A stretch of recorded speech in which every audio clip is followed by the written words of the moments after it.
कुंडिया का रुख करते हैं, वहां पर परिवहन मंत्री प्रताप सिंह खाचरियावास क्या कुछ कह रहे हैं। आपका कोई विरोध करेगा तो देश विरोधी है, उग्रवादी है, खालिस्तानी है। क्यों? आपके गुलाम है क्या देश में सब लोग?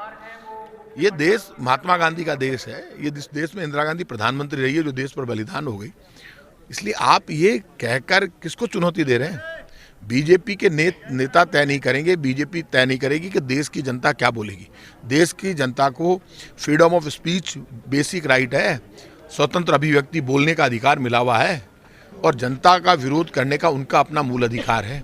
अब आप मूल अधिकारों पर हमला कर रहे हैं।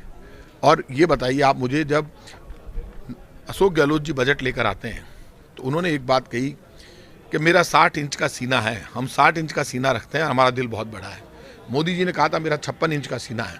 तो 56 इंच के सीने के अनुसार पेट्रोल, डीजल और गैस सिलेंडर की सब्सिडी खत्म करने के लिए, गैस सिलेंडर महंगा करने के लिए 56 इंच का सीना था क्या?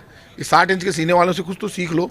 इनका विजन आपके ऊपर भारी पड़ गया तो आपके विजन से तो बड़ा गहलोत सरकार का विजन है। आप कहीं पे भी बात कर लो, तराजू के एक पलड़े में हमारे शासन को रख दो, इनको रख दो, तो इनकी स्थिति तो बहुत खराब है। तो ये तो झूठ बोलते हैं और यहाँ काम करके दिखाया है सरकार ने, तो आप भी काम कीजिए ना। आपने जो कहा मोदी सरकार ने उसका उल्टा किया, यहाँ जो कहा उससे अच्छा करके दिखाया। इसलिए ये काम अब चलने वाला नहीं है। सरकार कांग्रेस की हो चाहे बीजेपी की, हमारी मॉरल ड्यूटी बनती है वेलफेयर के काम करना, जनता की सुनवाई करना, कुछ करके दिखाना। यदि हम जन विरोधी काम करेंगे तो हमारा विरोध होगा, आप जन विरोधी काम करोगे तो आपका विरोध होगा। इस वक्त तो जन विरोधी काम पूरा देश देख रहा है, केंद्र सरकार कर रही है। घमंड की भाषा भी वही बोल रही है। यही कहते थे चाइना वाले घुसे ही नहीं, अंदर आए नहीं, प्रधानमंत्री जी ने कहा था। और अब कह रहे हैं कि चाइना की फौजें वापस लौट रही है, तो आप पहले तो कह रहे थे घुसी ही नहीं अंदर। तो आप तो झूठ मत बोलो, कम से कम आप तो सच बोलो। अंत में सिर्फ इतना जानना चाहेंगे, जिस प्रकार से मात्र कुंडिया में किसान महापंचायत को रखा गया है, 3 विधानसभा में उपचुनाव होने हैं यहाँ मेवाड़ में, क्या लग रहा है चुनाव से पहले कहीं ये चुनाव का संकनात तो नहीं? देखिए, आप इसको कुछ भी समझ लीजिए, लेकिन किसान आंदोलन पहले से चल रहा है और जब किसान आंदोलन पहले से चल रहा है तो हम सब उस किसान आंदोलन को मजबूती देने के लिए इकट्ठे हुए हैं।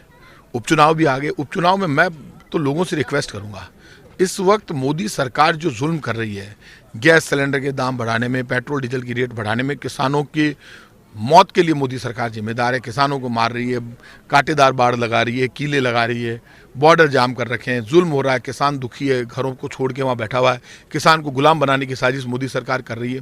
चारों उपचुनाव में कांग्रेस जीतेगी तो वो देश की जीत होगी, अवाम की जीत होगी, जनता की जीत होगी, किसान की जीत होगी।